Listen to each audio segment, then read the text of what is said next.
In the past, United States Army forces have fought on the battlefield with little concern about attack from the air.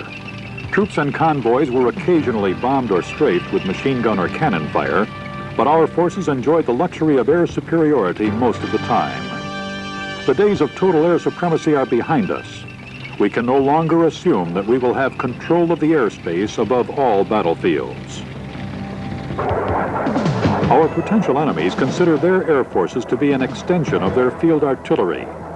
Their ground attack aircraft and attack helicopters operate as part of the combat force and have the mission of supporting the attack by destroying maneuver units, lines of communications, command and control facilities, and supply points.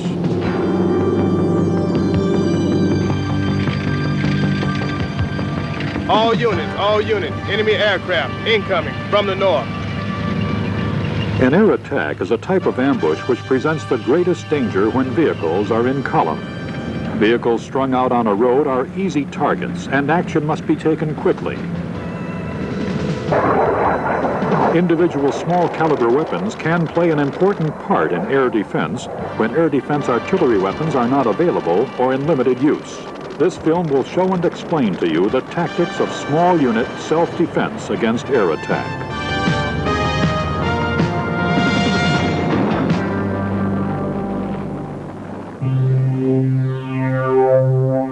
We can expect that our enemy will gain control of the airspace over sectors of the battlefield from time to time. The first step in being prepared for small unit self-defense against air attack is an understanding of the enemy's air attack doctrine and capabilities. High-performance aircraft operating in a ground attack role usually make a high-speed, low-level approach to the target area in order to avoid low and medium altitude air defense. Aircraft using the pop-up technique climb rapidly to reach attack altitude and execute a partial roll to visually acquire the target. While continuing to track the target, the aircraft dives to its ordnance release point, delivering its devastating weapons, and then escapes using evasive maneuvers. Enemy tactics also include a reversing maneuver, which allows the aircraft to come back over the target firing rockets, cannon, or machine guns. In a diversion attack, the enemy will usually come in with flights of 2 or 4 aircraft. The first element will lead in and pop up to get the attention of the ground forces. The second element executes a low-level laydown of cluster bomb units along the length of the convoy. The enemy may also use a reversing maneuver. While the second element is attacking, the diversion aircraft or first element will have time to reverse direction to come back in with rockets, machine guns, and bombs as they concentrate on undamaged vehicles. In the forward areas, the threat will be more of helicopters and subsonic aircraft. While relatively slow, helicopters are agile and make good use of the cover and concealment offered by folds in the earth and by trees. Using low-level pop-up techniques, heavily armed attacking helicopters can deliver a devastating blow to exposed maneuver units. However, their lethality is somewhat restricted by practical considerations. They must detect a target to engage it, and they must expose themselves long enough to fire their weapons. In some cases of anti-tank guided missiles, attack helicopters must expose themselves and maintain track on both the missile and target throughout the missile's flight. This can be as long as 23 seconds. Effective ground fire from adjacent units who are within range can take advantage of this delay in movement, resulting in destruction of attacking helicopters.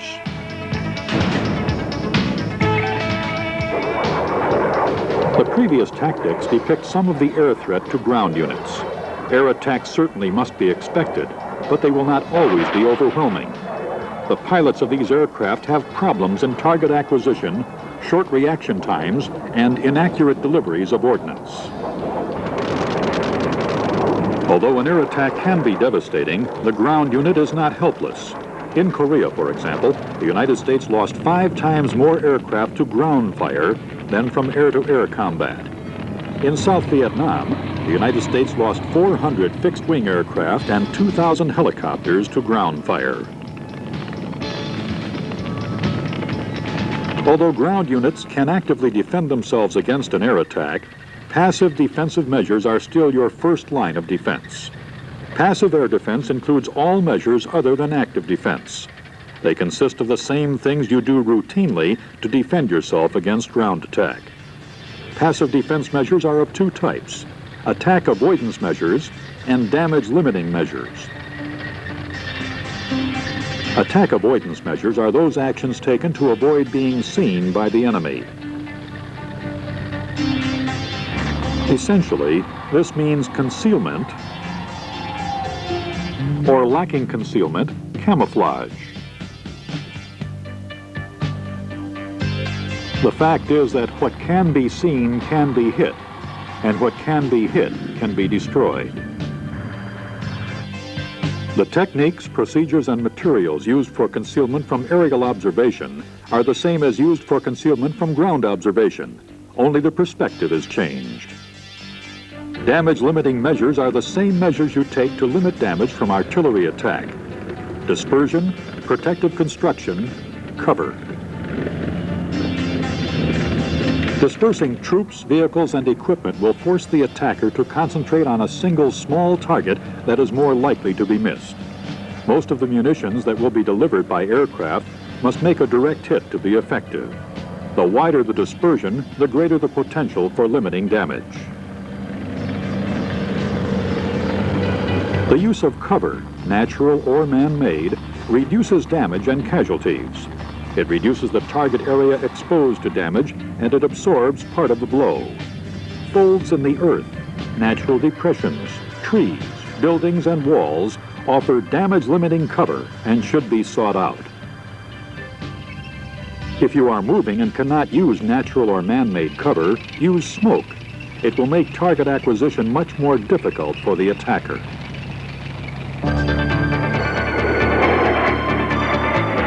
You do not fire on aircraft that are not attacking you unless ordered to do so.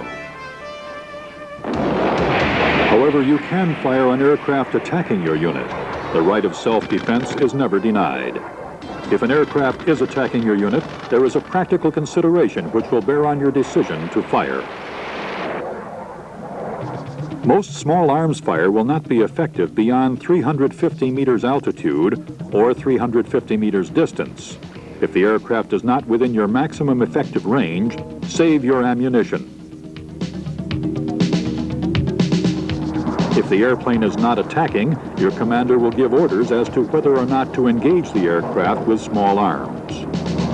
Fire! Fire! Upon command, each gunner will apply the correct method of fire and shoot as fast as possible until the aircraft passes, is destroyed, or turns away.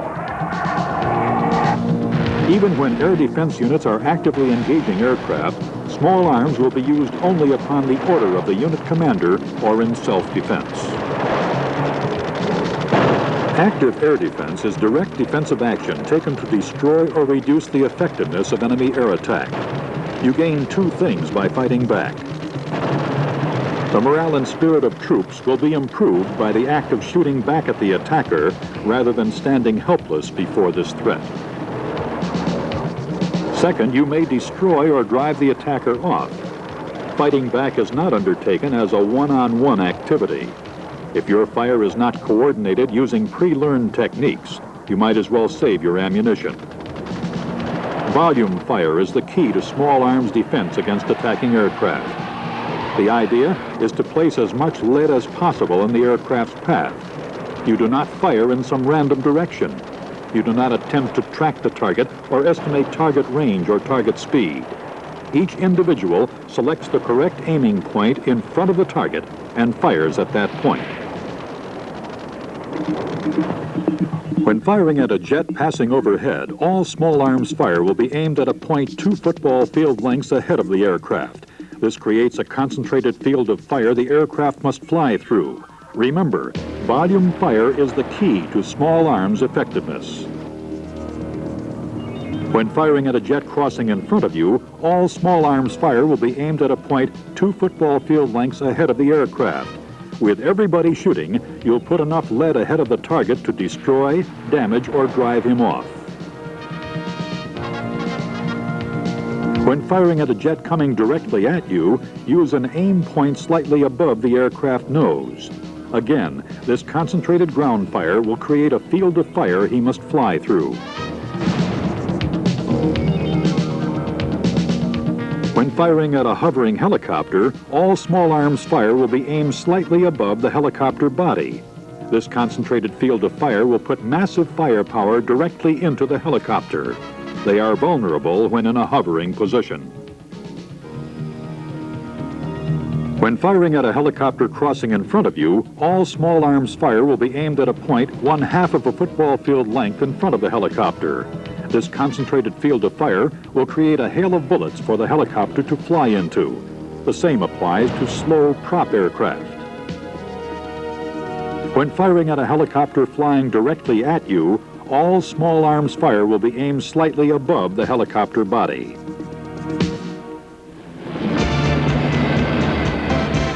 When you are being attacked from the air, if possible, seek some kind of cover or concealment and assume your firing position.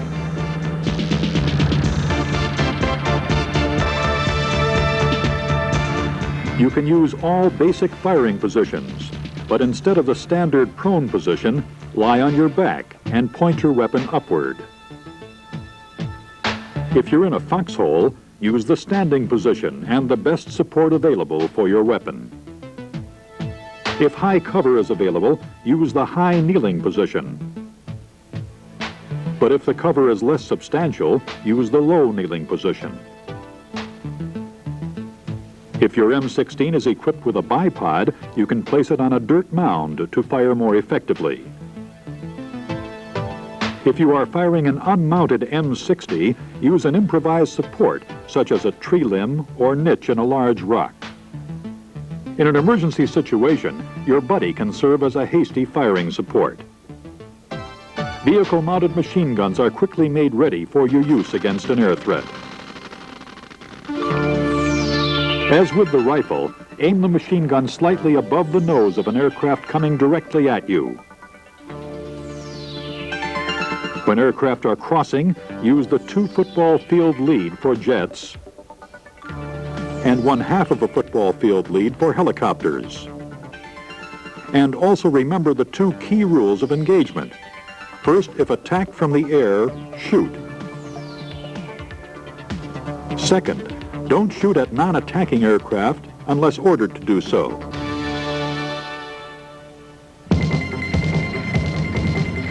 Now, let's see how your unit can defend itself against an air attack. An air guard has spotted hostile aircraft approaching from the north. He informs the convoy commander. The commander alerts the column of an imminent attack by enemy aircraft and orders them to disperse as per their SOP for air defense. The convoy disperses, alternating even and odd to left and right.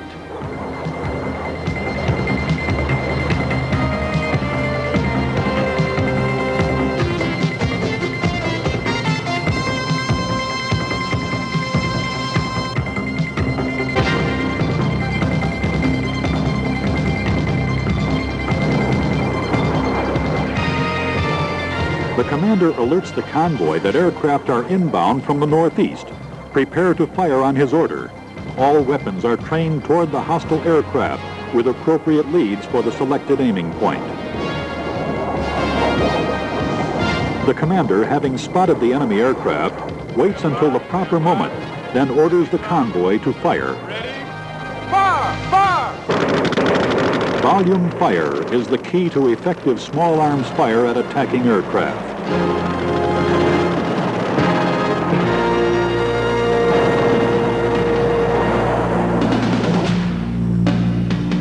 The convoy commander orders everyone to reload quickly in the event there is another attack.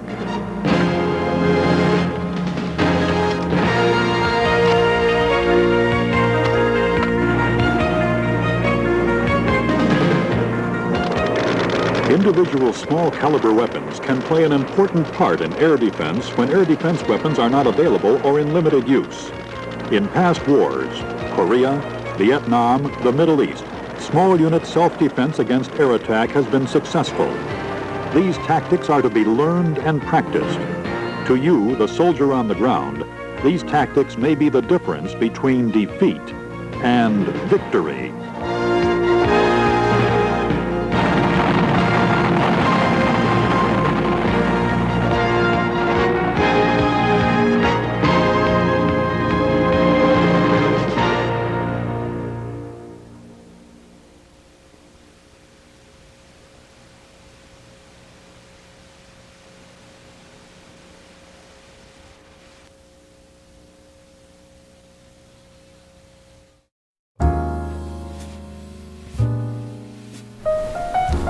Thank you for watching. Please like, share, subscribe, and consider becoming a Patreon member for the ASP. Please check out the ASP Patreon page.